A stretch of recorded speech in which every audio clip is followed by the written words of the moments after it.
내가 이것을 너희에게 이르면 너희로 실족하지 않게 하려 함이니 사람들이 너희를 출교할 뿐 아니라 때가 이르면 물은 너희를 죽이는 자가 생각하기를 이것이 하나님을 섬기는 일이라 하리라.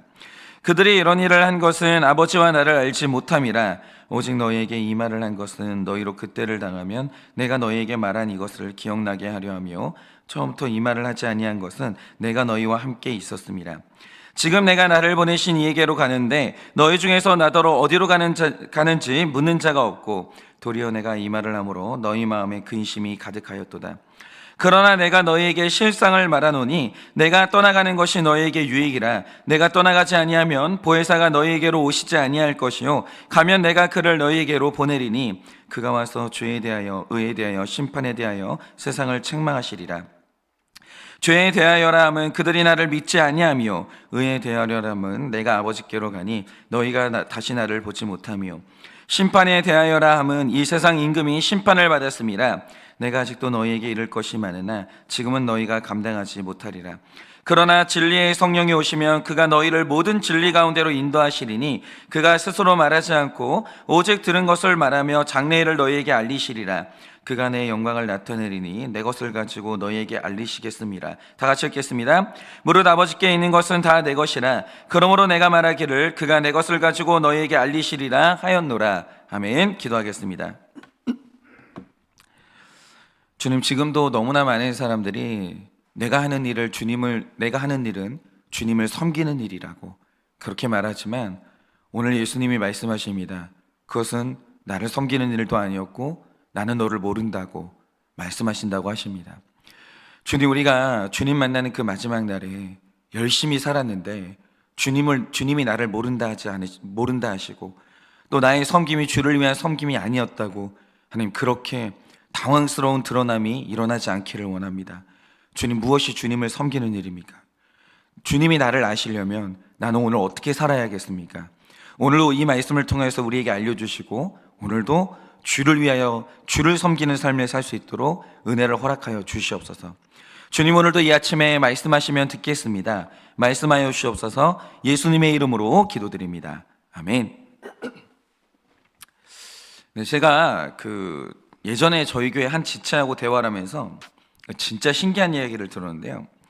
이 지체는 부모님이 신앙생활을 하신 분은 아니에요. 자신도 어릴 때 신앙생활을 한 건 아니거든요. 그런데 커가면서 자신 주변에 이제 교회 가자고 하는 사람이 유독 자꾸 나타나는 거예요. 그러니까 이것도 복 중에 복이죠. 세상에 수많은 사람들이 있는데 지인들이 자꾸 예수 믿는 사람들인 거예요.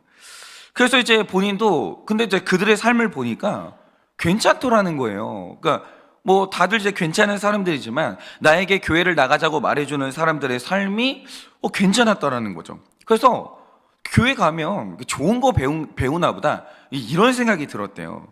그래서 이 지체가 이제 좋은 교회를 찾아서 이제 다니기 시작했는데 제가 그 지체의 말을 들으면서 느꼈던 게 뭐냐면 우리 생각보다 지금 이 눈에 보이지 않는 영적 세계는 굉장히 혼탁해요.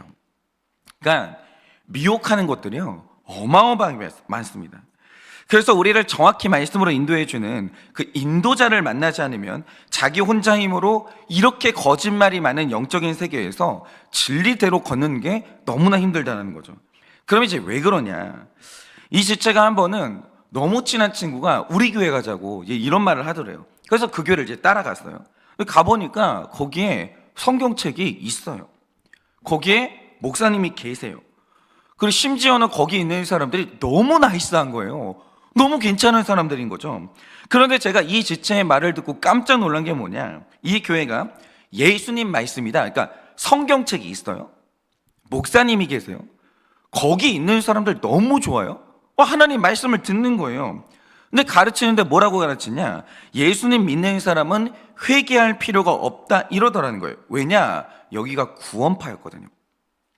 그러니까 이 구원파에서 이제 가르치는 게 뭐냐면, 우리를 구원하시는, 잘 들으세요, 구원파에서 가르쳐주는 걸 이제 말하는 걸 이제 알려드릴게요. 여러분이, 제가 지금 이제 구원파 교리를 알려드릴 텐데 여러분이 여기서 어느 지점이 잘못됐는지 찝어낼 수 있으시겠어요? 그러니까 이렇게 말하는 거예요. 우리를 구원하신 예수님의 십자가는 완성됐어요. 예수님이 십자가를 두 번 질 필요가 없는 거예요. 완성됐어요. 그리고 하나님의 구원 사역은 완전하기 때문에 이미 구원받은 사람이 또 회개를 하는 것은 십자가를 믿지 않는 것이고, 그는 완전하신 예수님의 십자가의 사역을 모욕하는 거다. 그러니까 결국 회개하면 안 된다라고 할 때 그 이유가 뭐겠습니까?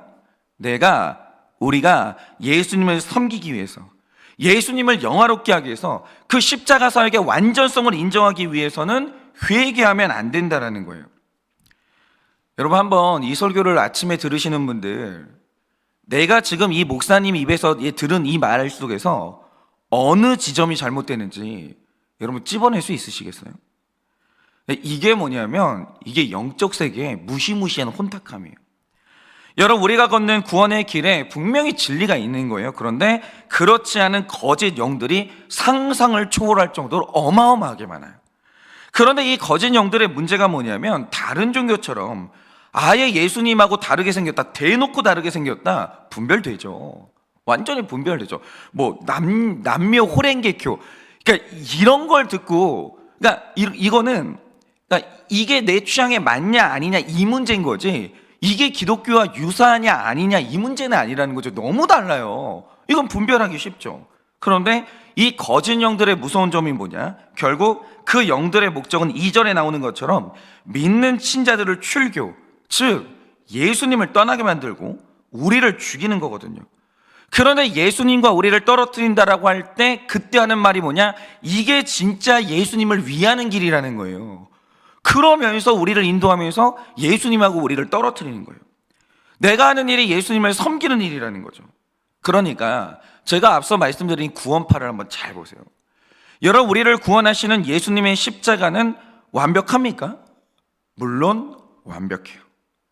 십자가가 2번 있어야 된다고 말하는 게 전형적인 이단 교리인 거예요. 그러니까 자기를 제2의 메시아, 2번째 십자가를 질 메시아가 등장했다. 이게 바로 정명석이 말하는 JMS고 통일교고, 그리고 이제 신천지 같은 사람들이에요. 십자가는 2개가 필요 없어요. 예수 그리스도의 십자가 하나면 충분한 거예요. 그걸로 끝났어요. 그래서 이제 예수님이 또다시 십자가를 질 필요가 있냐? 없어요. 영단번에 완전히 끝난 거예요.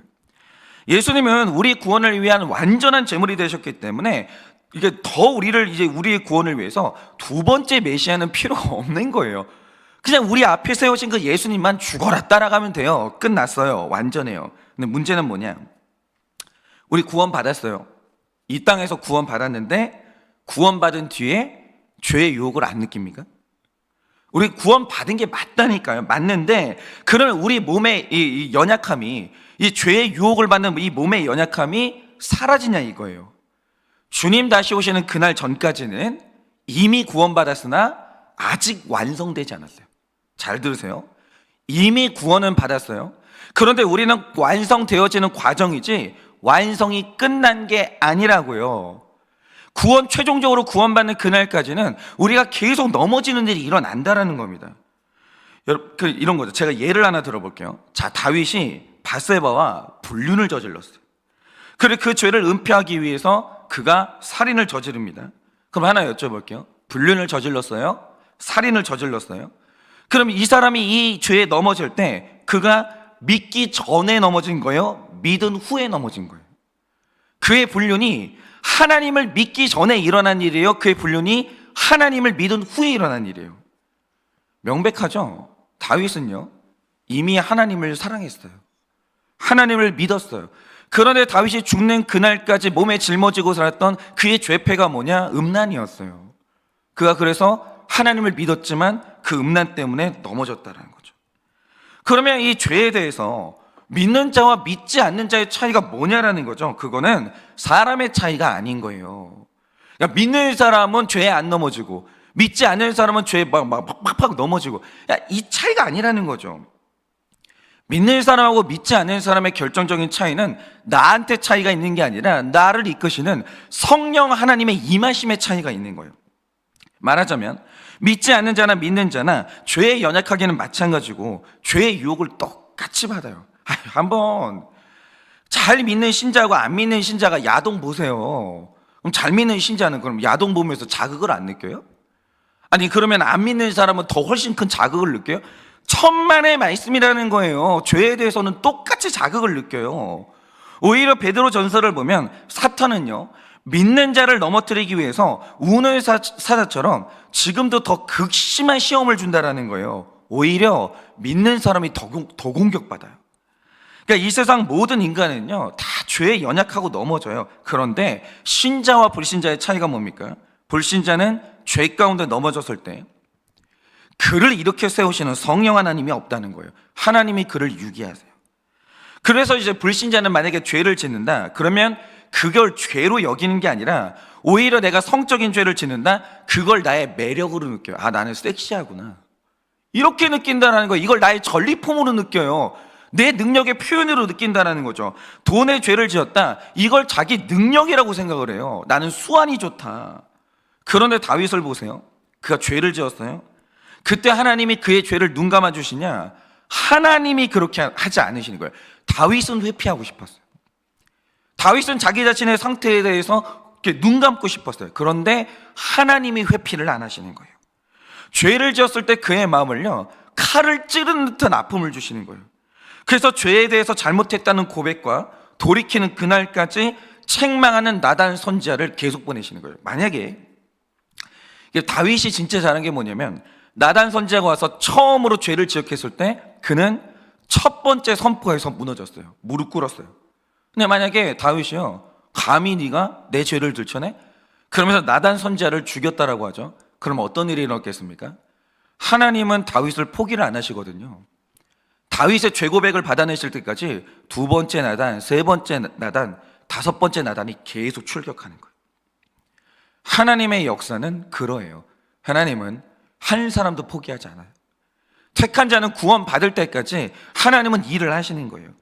그러니까 다윗이 어느 날 불륜을 저지른 죄에 대해서 회개를 하거든요. 그러면 그 회개는 구원받기 전입니까? 구원받은 후입니까? 당연히 구원받았는데, 이미 구원받았지만 회개해야 되는 거예요. 그리고 다윗은요, 그 후로도 죄를 지을 때마다 회개해요. 이미 구원받았는데 나는 아직까지 죄에 넘어지는 사람이기 때문에 살아있는 날 동안 십자가가 불완전해서가 아니라 나를 이게 회개할 때마다 용서해 주신 하나님의 용서가 완전하기 때문에 회개해야 되는 거예요. 생각을 해보세요. 내가 이런 죄를 지었어요. 근데 하나님의 용서가 완전하지 않은 거예요. 어떤 죄는 하나님이 용서를 안 하시는 거예요. 그럼 회개하면 안 되는 거예요. 용서를 못 받는데 왜 회개를 해요? 여러분, 용서를 못 받기 때문에 회개 안 하는 존재가 누구냐? 그게 사탄이에요. 사탄이요, 200번 회개해도 용서 안 받아주십니다. 사탄은요, 영원히 버림받은 존재예요. 사탄이 그걸 알기 때문에 회개를 안 하는 거예요. 회개해봤자 소용이 없기 때문에. 그런데 오늘 우리는 왜 회개를 해요? 우리가 1000만 번 죄를 지어도 그가 우리 죄를 용서하시기 때문이에요. 그의 용서가 완전하기 때문에 우리의 회개가 오늘도 유효한 거예요. 그러므로 회개해야 돼요. 그러므로 신자는 사는 날 동안 회개해야 돼요. 물론 하나님이 우리가 죄 짓는 횟수가 줄어들도록 우리를 성화시키시죠. 근데 이론상으로 볼 때는 여러분이 1000번, 10,000번 죄를 지어도 그는 용서하세요. 그의 용서가 완전하기 때문에 오늘도 우리는 살아있는 날 동안 회개로 나아가야 되는 거예요. 구원 받았기 때문에 회개해야 되는 거예요. 구원 못 받는다? 회개할 필요가 없어요. 회개가 의미가 없는데 뭐하러 회개해요? 회개하는 이유가 뭐냐? 구원 받았으므로 회개하는 거예요. 그러니까 우리가 구원받았으면 회개하지 말라는 말은, 그리고 회개가 예수님을 모독하는 거다, 이거는 하나님이 말씀하시는 구원의 일을 정확히 반대로 얘기하는 거예요. 있을 수 없는 일인 거죠. 그런데 이들이 복음과 정확히 반대되는 말을 하면서도 이게 하나님을 섬기는 일이다, 이렇게 말하는 이유가 뭐겠습니까? 그건 이게 중요한데, 3절이 기록하는 것처럼 아버지 하나님과 아들 예수님의 그 사역의 완전성을 모르는 거예요. 그러면 이들이 왜 아버지의 일을, 왜 예수님의 일을 모르겠어요? 이게 모든 이단들의 특징인데, 제가 가끔 이제 딸을 키우다 보면 가끔 이제 화를 내고 이제 혼낼 때가 있죠. 그런데 저의 이제 많은 모습들 중에 어느 날 무섭게 아이를 혼내는 모습만 보면, 그것만 보면 저는 아동 학대범이에요. 그런데 제 딸에게 화내는 순간만이 아니라 그 아이와 지내는 24시간 전체를 보라 이거죠. 아니, 이 아이가 태어나고 지금까지 제가 함께했던 이 8년, 9년까지의 시간을 이제 보자 이거죠. 그러면 혼내는 시간보다 같이 놀아줬던 시간, 열심히 먹였던 시간, 잘 닦아주고 안아주고 사랑한다고 말해주는 시간이 압도적으로 많았거든요. 그래서 저의 전체 모습을 알고 그 순간 저의 혼내는 순간을 보면 아, 사랑해서 혼내는구나, 이런 바른 해석이 나오는 거죠. 마찬가지로 아버지 하나님과 아들 예수님을 바르게 하려면 반드시 성경 전체를 빠짐없이 읽어야 되는 거예요. 예를 들면 이런 거죠. 어떤 사람은요, 성경 스토리에 관심이 없어요. 그냥 십자가에 못 박힌 예수만 보는 거예요. 그래서 역사상 철학자 중에 한 사람이 뭐라고 말했는 줄 아세요? 아니, 세상에 어떤 아버지가 자기 아들을 저렇게 잔인하게 죽이냐는 거예요. 나는 그런 하나님을 못 믿는다는 거예요. 이게 궤변이에요. 아니 어떻게 십자가를 보면서 아들을 학대하는 하나님을 이렇게 생각을 하냐고요. 이게 뭐냐면 십자가만 보는 거예요. 그 사건만 보는 거예요. 여러분, 2000년 동안 4000년 동안 하나님이 어떤 사랑으로 이 구원을 준비했는데, 예수님이 어떤 마음으로 이 십자가 위에 오르셨는데, 우리 그 스토리를 다 알잖아요. 눈물 나요. 이건 이런 방식이 아니면 우리를 구원할 수 없었던 하나님 아버지의 사랑을 우리는 안다라는 거죠. 전체를 알면. 그런데 성경 전체를 모르고 십자가만 봐요. 그럼 뭐가 되는 줄 아세요? 하나님이라는 존재는 자기 아들을 너무 잔인하게 죽이는 폭력적인 아버지가 되는 거예요. 이게 이렇게 되는 거예요. 여러분, 성경을 전체를 본다는 게 얼마나 중요한지 아세요? 전체를 안 보면요, 완전히 왜곡돼 버리는 거예요. 그래서 하나님을 바르게 가르치는 이 교회의 특징이 뭐냐면 철저하게 목회자 중심이 아니라 성경 중심이어야 되는 거예요. 이게 중요한 거예요. 여러분, 이 말 뜻이 뭐냐면 어떤 목회자를 보면 목회의 중심이 완전히 자기 설교예요. 그러니까 성도님들로 하여금 말씀을 읽도록 강조하고 유도하는 게 아니라 자기 설교만 주구장창 듣게 만드는 거예요. 설교 들을 필요 없어요. 성경 읽을 필요 없어요. 큐티할 필요 없어요. 그냥 내 설교 들으면 그걸로 충분해, 이러는 거예요. 그거 무서운 거예요. 설교의 방향이 어디로 가야 되냐? 성도님들 자립신앙으로 가야 되는 거예요. 여러분이 큐티 하셔야 되고 여러분이 성경 읽으셔야 되는 거예요. 그런데 그거 다 필요 없고 그냥 내 설교 들으면 끝나, 이거는요 100% 건전하지 않고 너무나 수상한 거예요. 그런데 이제 어떤 목회자분들을 보면 설교나 훈련 프로그램이나 교회의 목회 철학이 어떻게든 성경 66권을 차례대로 읽게 만드는 교회가 있다라고 하죠. 그것만 하나님 섬기는 거예요. 그러니까 어떤 구절 똑 따가지고 성경엔 요게 핵심이다, 요것만 가르치고, 그게 큰일 나고요. 성경 66권을 차례대로 읽게 만드냐 이거예요. 전체를. 여러분, 하나님은 전체를 봐야 되는 거예요. 부분을 보면 왜곡되는 거예요. 그러니까 전체를 읽게 만드는 교회, 하나님을 전체를 이제 보게 만드는 교회, 이게 바로 하나님을 섬기는 교회라는 거죠. 왜요? 여러분, 성경이 66권으로 구성된 건 우연이 아니에요. 이걸 차례대로 전체를 읽어야 하나님의 진짜 마음을 알 수 있기 때문이에요. 그래서 큐티가 뭐예요? 여러분, 큐티는요 목회 방법 중에 하나가 아니에요. 우리가 아는 이 큐티의 핵심이 뭐냐면 하나님의 말씀 전체를 그날 차례대로 꼭꼭 씹어먹는 거예요. 그런데 많이 하시면 안 돼요. 우리가 자기 주제를 알아야죠. 아니, 많이 읽으면 다 알아요? 아니잖아요. 경박단소. 그날 주어지는 적은 양의 말씀을 꼭꼭 씹어먹는 거예요. 그러나 하루도 빠지면 안 되는 거예요. 365일 어떤 일이 있어도 한 줄이라도 읽어야 돼요. 읽는데 여러분, 그 큐티 말씀 그 짧은 구절이 있는데 그 읽기만 하는데 몇 분 걸려요 도대체? 정말 바쁘시고 힘들면요 그냥 본문 읽기라도 하세요. 그런데 먹을 때요 또 생각도 안 하고 무작정 빠르게 읽으면 사실 의미도 없고요, 체해요. 그러니까 경박단소라고 하잖아요. 그러니까 신앙생활이 심플해야 되는 거예요. 두 개만 잘하면 돼요. 신앙생활은 기도하고 말씀만 잘하면 돼요. 진짜 단순해요. 그런데 이게 안 되니까 다른 걸로 자꾸 메꾸는 거예요. 여러분, 어쨌든 시간이 얼마가 됐든 그날 주어지는 말씀을 차근차근 끈기 있게 씹어먹다 보면 어느 날 성경 66권 전체를 다 먹게 되는 날이 와요. 그게 큐티예요. 그게 큐티. 근데 이거는 진짜 한국인들의 고질병이에요. 무슨 성경을 묵상하면서 읽는 거지. 60일 만에 통독하는 법, 뭐 30일 만에 통독하는 법. 여러분 제발 그거 하지 마세요. 왜 이렇게 우리나라 사람들은 빠른 거 좋아하는지 모르겠어요. 제발 성경은 그렇게 좀 하지 마세요. 그냥 밥 먹듯이 그날 천천히 그냥 그렇게 씹어 드세요. 긴 시간. 그게 큐티라는 거예요. 이래야 하나님의 모습 전체를 알 수 있고 구속사의 목적을 알 수가 있는 거예요. 그런데 여러분, 예수님이 지금 오늘 이제 이게 경계하시는 이단들의 특징이 뭐냐? 그들은 절대로 성경 전체를 읽지 않아요. 자기들이 주장하는 필요한 몇 구절만 똑 따가지고 자기 주장을 변호하는 거예요. 그러니까 동성애자들이 동성애의 이 근거를 성경에서 찾아요. 다 들으셨죠? 다윗하고 요나단이 이 동성애자였다. 바울하고 실라가 동성애자였다. 정말 진짜 그런 식으로 자기 입장을 변호하기 위해서 몇몇 구절만 따는 분들이 있다라는 거죠. 술 드시는 분들 전형적으로 그렇죠. 이거 보라고 예수님이 이거 이 포도주 드시지 않았냐고. 이 술이 너무나 성경적인 거라고. 그러니까 그런 식으로 필요한 구절 몇 구절 따가지고 그러지 마시라고요. 전체를 보시라고요. 근데 이거는 말씀을 섬기는 게 아니라 말씀을 이용하는 거예요.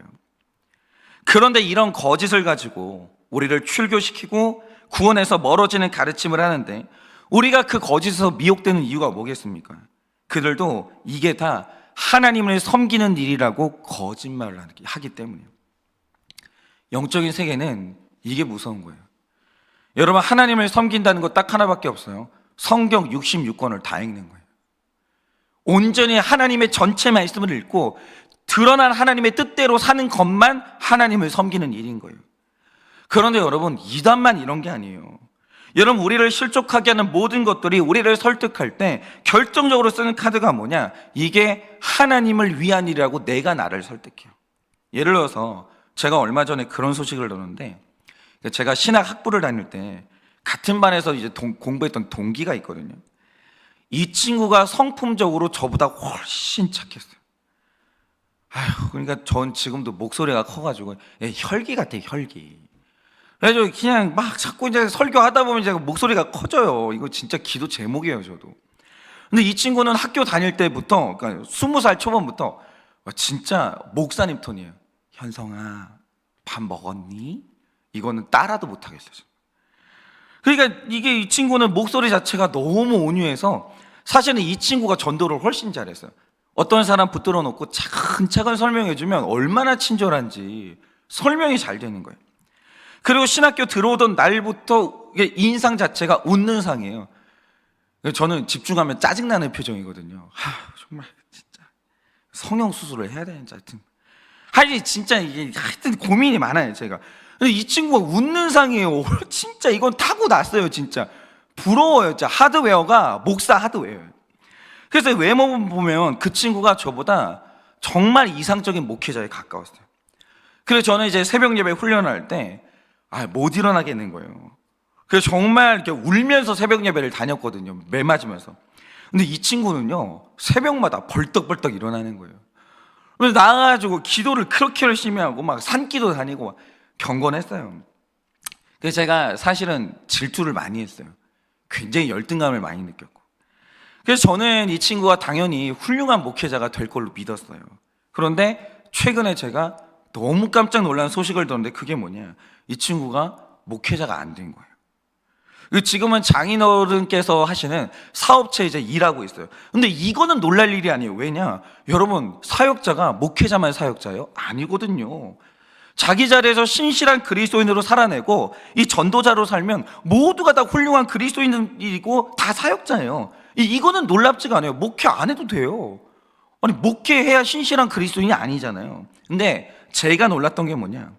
새벽 예배를 그렇게 사랑했고 너무 뜨겁게 기도했던 친구인데 이 친구가 주일날 교회를 안 간다는 거예요. 정말 놀랐어요. 정말 놀랐어요. 그래서 왜 안 나가니? 이러니까 사업을 하는데 주일까지 일한다는 거예요. 정말 놀랐어요. 근데 이 마지막에 덧붙였던 아주 의미심장했던 말이 뭐냐? 그런데 나는 주일날 교회를 안 가지만 주일까지 일을 하고 저녁에 가족들끼리 모여서 꼬박꼬박 예배를 한다는 거예요. 여러분이 이 말 어떻게 생각하세요? 이거에 대해서 어떻게 생각하세요? 저는 이래서 교회가 주님 오시는 그날까지 교회론이 확실해야 돼요. 교회론이 무너져 버리면 이게 구분이 안 되는 거예요. 여러분, 이건 주일 성수가 아닙니다. 그냥 딱 말씀드릴게요. 이거는 온전한 주일 성수가 아니에요. 그런데 이 신실했던 친구가 왜 이런 타협을 했을까라고 생각해보면 이 속에 이 치명적인 거짓말에 자기가 자기한테 속은 건데, 이게 다 하나님을 섬기는 일이야, 하나님 섬기려면 이렇게 해야 돼, 여기에 자기가 자기한테 속은 거예요. 아니, 사업을 하는 사람의 가장 중요한 목적이 뭐야? 돈 벌어서 선교하고 돈 벌어서 11조를 내야지. 믿는 사람의 사업이 망하면 얼마나 덕스럽지 못해. 이런 식으로 하나님을 섬기기 위해서 나는 주일 성수를 어긴다라는 모순에 빠지는 거예요. 여러분, 하나님이요, 그거 원하지 않아요. 덜 벌어도 돼요. 그냥 하나님하고 온전한 관계를 누리는 거, 하나님이 그거 말했지. 언제 하나님 떠나서 11조 내라고 그랬어요? 언제 하나님 떠나가지고 뭐 사업적으로 막 부흥해가지고 사람들한테 믿는 사람이 사업하면 이렇게 된다, 누가 그거 하라고 그랬어요? 그냥 하나님을 누리라고요. 하나님하고 교제하라고요. 그를 사랑하시는 하나님 앞에 가서 충분히 하나님하고 누리라고요. 하나님이 그거 원했지. 언제 하나님이 그 사람 돈 바랬어요? 언제 하나님이 그 사람의 어떤 인력을 바랬냐고요? 그걸 바라신 적이 없어요. 하나님은요, 교회에 머슴을 부른 적이 없어요. 교회는요, 일하려고 오는 데가 아니에요. 하나님은요, 누구나 자녀를 불러요. 하나님이 사랑하려고 부르시는 거죠. 언제 우리가 교회에 일하려고 해요? 여러분, 우리가 여기에 빠지면 안 되는 거예요. 여러분, 이런 속임수에 가장 많이 빠지는 게 이 불신결혼인데, 교회 다니는 내내 믿는 자끼리 결혼해야 된다는 걸 분명히 배웠는데, 어느 날 불신결혼한대. 어릴 때부터 배웠어요. 결혼은 신자랑 해야 된다. 그러니까 돈이 얼마냐, 뭐 그것도 중요한데, 중요한 건 제가 어제 말씀드렸잖아요. 신자와 불신자가 결혼하는 건 불하고 물이 결혼하는 거예요. 불이 나빠요? 아니요. 물이 나빠요? 아니요. 불하고 물하고 뭐가 더 이렇게 우월하고 열등해요? 없어요. 그런 거는. 중요한 게 뭐냐, 불하고 물하고 만나면 하나는 꺼지든가 하나는 녹든가 둘이 하나가 못 되는 거예요. 여러분, 신자와 불신자의 결혼이라는 것은 하나가 죽어야 그 고통이 끝나요. 왜 그걸 왜 모르냐고요. 왜 모르냐고요. 이게 안 되는 거예요. 안 되는 거. 이게 그러니까 합쳐지지가 않는다고요. 부부는 하나 되는 거잖아요. 근데 여러분, 한 명은 모든 게 하나님의 은혜래요. 한 명은 모든 게 내 힘으로 이뤘대요. 두 개가 어떻게 하나가 돼요? 어떻게 하나가 돼요? 이 하나 되지 못하는 고통을 아냐고요. 하나님이 그걸 막으시는 거예요. 그러니까는 불신자랑 친하게 지내라고요. 불신자는 전도의 대상이라고요. 불신자는 영원한 우리의 사랑의 대상이에요. 섬기라고요. 하라고요. 결혼은 그게 아니라고요. 결혼은 무슨 선교가 아니에요. 결혼은 너와 내가 만나서 온전한 하나를 이루는 거예요. 교회를 세우는 거고요. 천국을 이루는 거예요. 그런데 불신자랑 결혼해서 그 가정이 천국이 되냐고요. 교회가 되냐고요. 하나가 되냐고요. 안 되거든요. 그런데 불신 결혼을 한대요. 그런데 제가 이제 우리 지체들 만나서 불신 결혼을 한다라고 할 때 한 명도 빠짐없이 하는 말이 있어요. 그게 뭐냐, 이 사람과 결혼해서 제가 전도할게요. 이 사람이 구원받으려면 저랑 결혼해야 돼요. 저 이 사람 너무 사랑해서 구원시켜야 되는데 그러려면 저랑 결혼해야죠. 이거예요. 이 말이 뭐냐, 불신결혼이 하나님 섬기기 위해서 불신결혼 한다는 거예요. 이게 내가 나한테 속는 거예요. 이게 내가 나한테 속는 거예요. 그러니까 하나님의 뜻이 뭔데요? 그러니까 내가 나한테 속지 말고 하나님 뜻을 보라고요. 이게 뭐냐면 가장 교묘한 거짓말이에요. 이단들이요, 다 사람 미혹할 때 하는 말이 뭔지 아십니까? 이게 하나님을 섬기는 일이라는 거예요. 그래서 제가 목회가 이것 때문에 힘들어요. 청년들하고 얼마나 싸우는지 몰라요. 불신결혼 한다고 할 때마다 이 친구들이 앞으로 겪을 그 불같은 고난을 알기 때문에 이걸 막는데, 아휴, 하여튼 막 그래서 힘들어요. 이 목회가 이래서 힘들어요. 그냥 이런 거죠.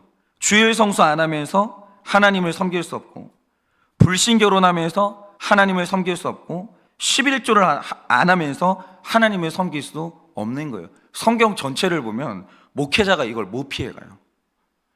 정직하게 성경 66권을 가지고 목회를 하고 말씀을 전하다 보면 목회자는 이걸 피할 길이 없는 거예요. 여러분, 오늘 말씀 7절을 보니까 내가 예수님처럼 아무리 좋아하는 것이 있어도 말씀이 아니라고 하면 떠나보내야 되는 거예요. 여러분, 아브라함이 첫째 아들 이스마엘을 떠나보낼 때 사랑이 없어서 떠나보냈을까요? 천만의 말씀이에요. 하나님의 말씀이 아니라고 하니까 너무 소중한 이스마엘도 떠나보내야 되는 거예요. 그런데 떠나보내면 어떤 일이 일어납니까? 더 좋은 성령님이 그때 오시는 거예요.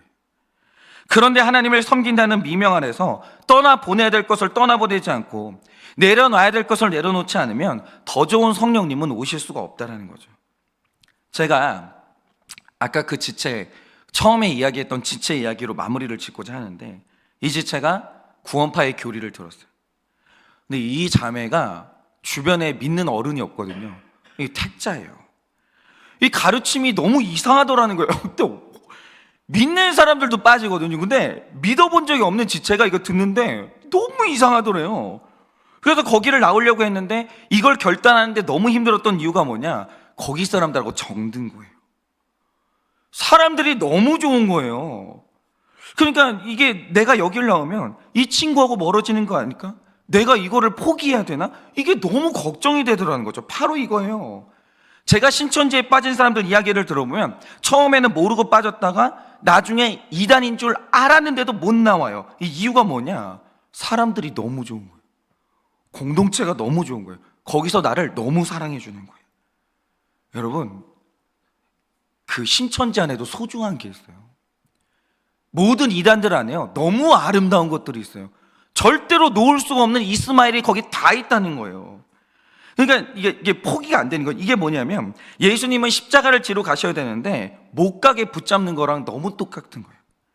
그런데 이 지체의 경우는 정말 다행히 예수님처럼 너무 좋아하는 그 친구와 관계를 내려놓고 그곳을 빠져나왔어요.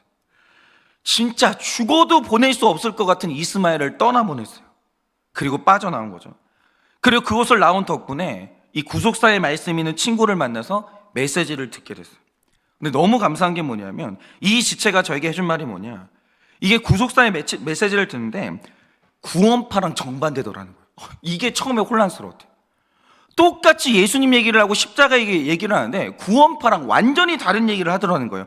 구원파에서는 회개하지 마라, 그리고 회개할 짓을 하지 마라 이러는데, 구속사의 말씀이 있는 메시지는요, 우리는 죄를 지을 수밖에 없다, 그러므로 날마다 회개해야 된다고 하거든요. 그리고 거기서는 죄에 대해서는 말을 못하게 하는데 우리는 죄와 상처에 대해서 나누게 하거든요. 그런데 이 지체는 감사하게도 구속사의 말씀에서 찾지 못했던 답을 찾은 거예요. 그리고 더 결정적인 건 이 지체가 말하길, 이게 구속사의 말씀을 듣는데 자신은 이제 교회를 다닌 적이 없으니까 못 알아듣겠더라는 거예요. 그런데 에베소서 큐티 말씀을 듣는데 이방인에 대해서 듣다가 어느 날 이 이방인이 내 아버지구나, 이게 해석이 됐다는 거예요. 근데 해석이 되는 순간 상처의 치유를 받았다는 거죠. 이게 뭐냐면 내가 예수님 같이 사랑하는 것이라도 떠나보내야 될 것을 떠나보냈더니, 이스마엘이라도 떠나보냈더니 그 자리에 더 좋은 성령 하나님이 오시더라는 거예요.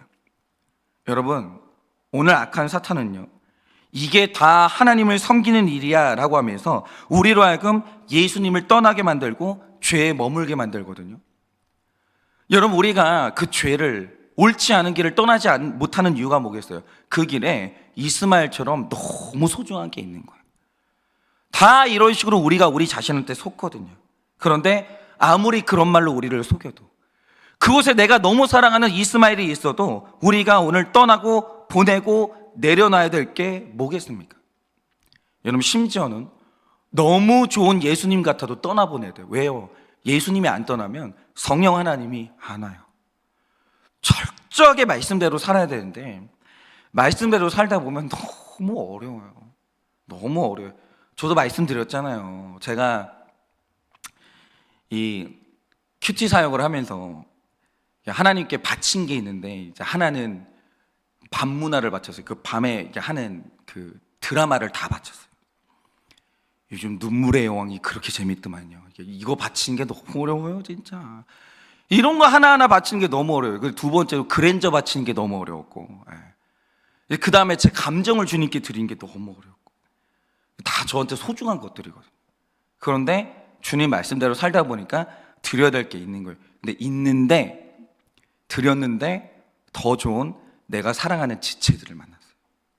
인생에서 만나볼 수가 없는, 나로서는 죽었다 깨어나도 만날 수가 없는 너무 귀한 사람들을 제가 이 사역 가운데 만나고 있는 거예요.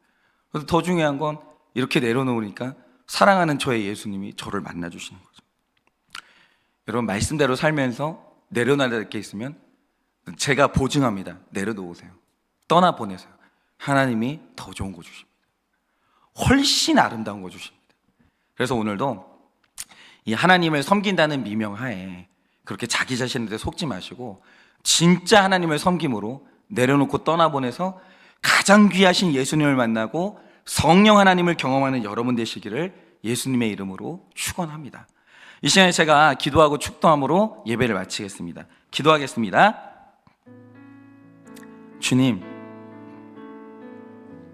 내가 이스마엘이 너무 좋으니까 이스마엘 잘 키우고 섬기는 게 하나님을 위하는 일이라고, 그런 식으로 우리가 나한테 속습니다.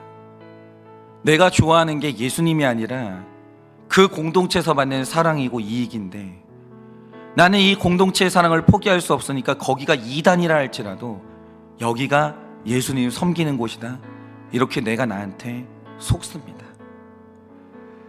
주님, 제가 지난날 돈이 좋아서, 유명해지는 게 좋아서 야망을 쫓아 살았는데 교회가 커지는 게 하나님을 위한 일이 아니냐라고 하면서 야망을 쫓아 살았습니다.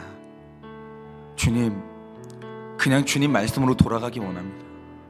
말씀 66권 차례차례 씹어 먹으면서 그렇게 해석하면서 주님이 원하시는 것이 뭔지 투명하게 보아 이제 그 말씀 아래서 떠나보내야 될 것, 포기해야 될 것 다 떠나보내고 오직 주만 섬기는 우리가 되기를 원합니다. 그때 하나님께서는 가장 좋으신 성령 하나님을 우리에게 선물로 주실 줄 믿사오니 오직 오늘 하루도 주만 섬기는 인생 될 수 있도록 은혜를 허락하여 주시옵소서.